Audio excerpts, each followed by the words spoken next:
The United States was founded on a radical idea: government by the people, for the people. This revolutionary concept was a departure from the monarchies and empires that dominated the world at the time. It was a bold experiment in self-governance, where the power rested not in the hands of a single ruler, but in the collective will of the people. This principle, enshrined in the Constitution, finds its most powerful expression in the act of voting. Voting is the cornerstone of our democracy, the means by which citizens exercise their sovereignty. It is through voting that we affirm our commitment to the ideals of liberty, equality, and justice. Every election is a testament to the enduring strength of American democracy.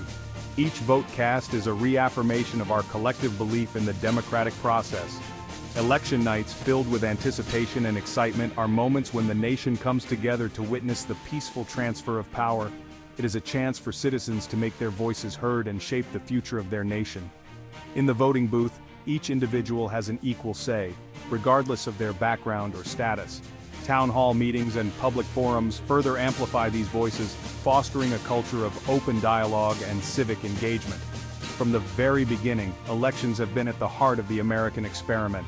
The early elections set the stage for a tradition of civic participation that has evolved over centuries.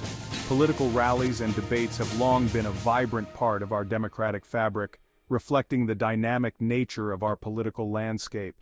They are the mechanism by which we choose our leaders, hold them accountable, and determine the direction of our country. Campaigns and debates provide a platform for candidates to present their visions and for voters to make informed decisions. The act of placing a ballot in the box is a powerful symbol of our agency and responsibility as citizens. The right to vote is not merely a privilege, it is a fundamental right and a sacred responsibility. It is a right that has been hard-won through the struggles of countless individuals who fought for inclusion and equality. The suffragettes and civil rights activists remind us of the ongoing fight to ensure that every voice is heard. Throughout our history, countless individuals fought tirelessly to expand the franchise and ensure that all Americans have an equal say in our democracy. The marches, protests, and rallies were not just about securing the right to vote, but about affirming the dignity and worth of every individual. These movements have left an indelible mark on our nation, inspiring future generations to continue the fight for justice. Their struggles and sacrifices remind us that the right to vote is precious and must never be taken for granted. Memorials and monuments stand as a testament to their courage and determination.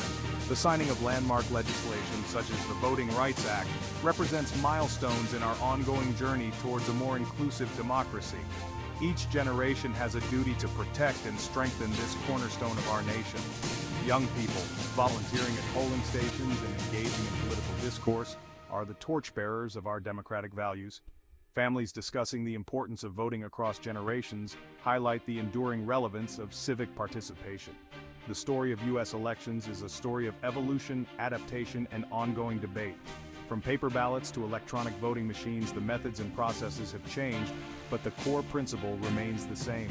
Each election cycle brings new challenges and opportunities for improvement, reflecting the dynamic nature of our democracy. It is a story that continues to unfold today as we grapple with new challenges and strive to create a more perfect union. As we face issues such as voter suppression, gerrymandering, and the influence of money in politics, the commitment to a fair and just electoral process remains paramount. The ongoing reforms and debates are a testament to our dedication to upholding the integrity of our democracy. The journey is far from over, and each of us has a role to play in shaping the future of our nation. In 1789, as George Washington took office as the first president of the United States, the nation stood at the dawn of a new era. This moment marked the beginning of an unprecedented experiment in self-government, one that would shape the future of the country in ways that were unimaginable at the time. The newly ratified Constitution provided a framework for elections and governance, but it left many details to the states. This document, a product of intense debate and compromise, was designed to balance the need for a strong central government with the rights of individual states. It established the basic principles of federalism and representative democracy, but the practical implementation of these principles was left largely to the states. As a result, early elections were a patchwork of different systems and practices. Each state had its own rules and procedures, leading to a wide variety of electoral experiences. In some states, voting was done by voice, while in others, paper ballots were used. The methods of voting and the qualifications for voters varied widely, reflecting the diverse political cultures of the new nation. In most states, only white men who owned property were allowed to vote. This restriction reflected the prevailing belief that only those with a stake in society should have a say in its governance. However, this meant that a large portion of the population, including women, African Americans, and those without property, were excluded from the political process. Campaigns during this period were often personal and fiercely contested. Candidates relied heavily on newspapers, pamphlets, and public speeches to reach voters. These campaigns could be highly partisan and sometimes even vitriolic, with candidates and their supporters using the press to attack their opponents and promote their own platforms.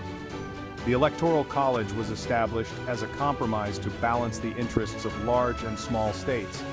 This system was designed to provide a buffer against direct democracy, ensuring that the president and vice president were chosen by a select group of electors, rather than by a direct popular vote. However, the Electoral College quickly became a source of controversy, as it sometimes produced results that did not reflect the popular will.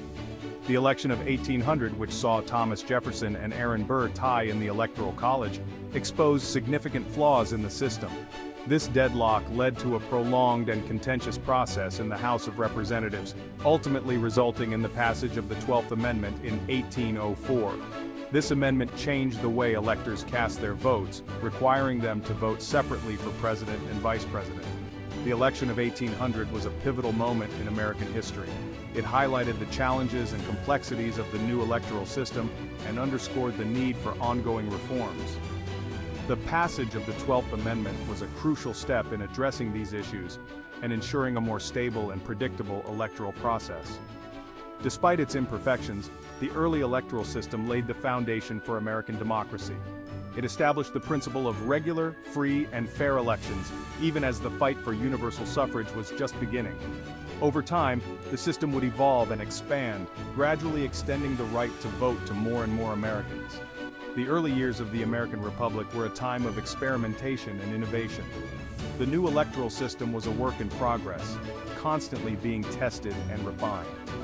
While the journey toward universal suffrage and a more inclusive democracy would be long and difficult, the foundations laid during this period were crucial in shaping the future of the United States. The principles of self-government and representative democracy enshrined in the Constitution and practiced in early elections would continue to guide the nation as it grew and developed. The history of U.S. elections is inseparable from the struggle for voting rights. For much of the nation's history, the right to vote was denied to large segments of the population based on race, gender, and economic status. The journey towards universal suffrage was long and arduous, marked by both triumphs and setbacks. The 15th Amendment, ratified in 1870 after the Civil War, granted African American men the right to vote.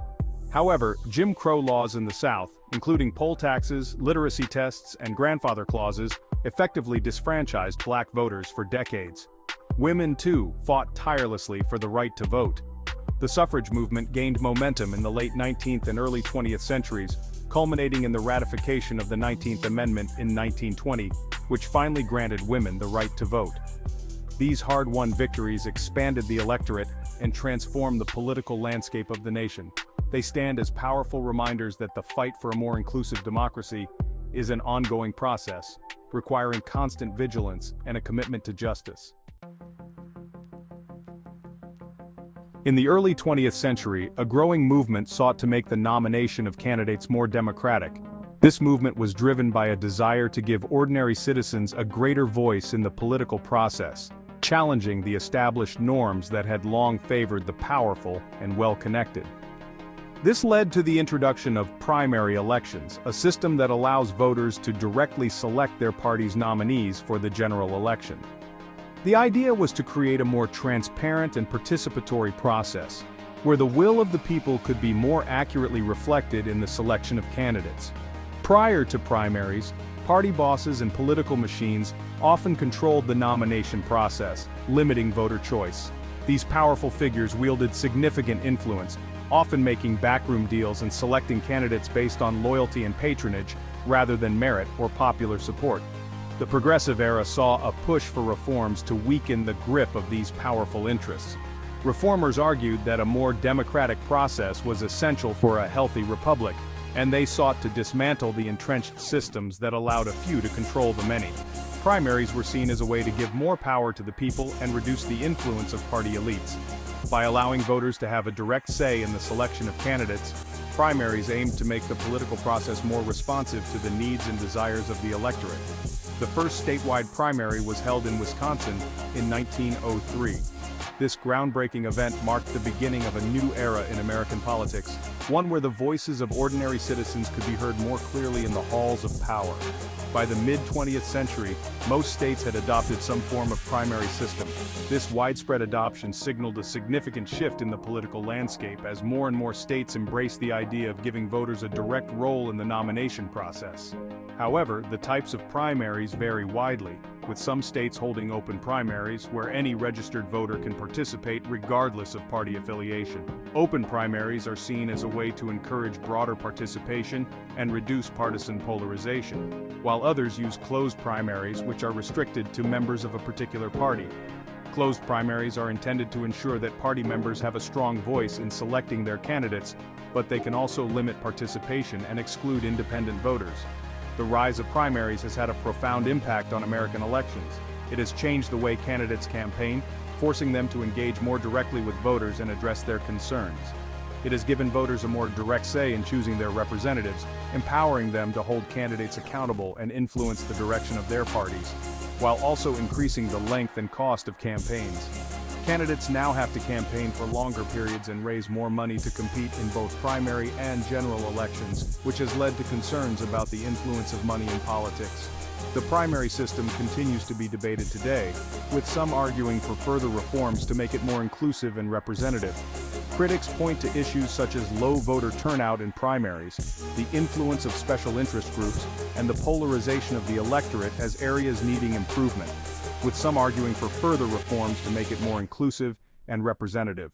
Proposals for reform include measures to increase voter participation, such as same-day registration and ranked choice voting, as well as efforts to reduce the influence of money in politics through public financing of campaigns and stricter campaign finance laws.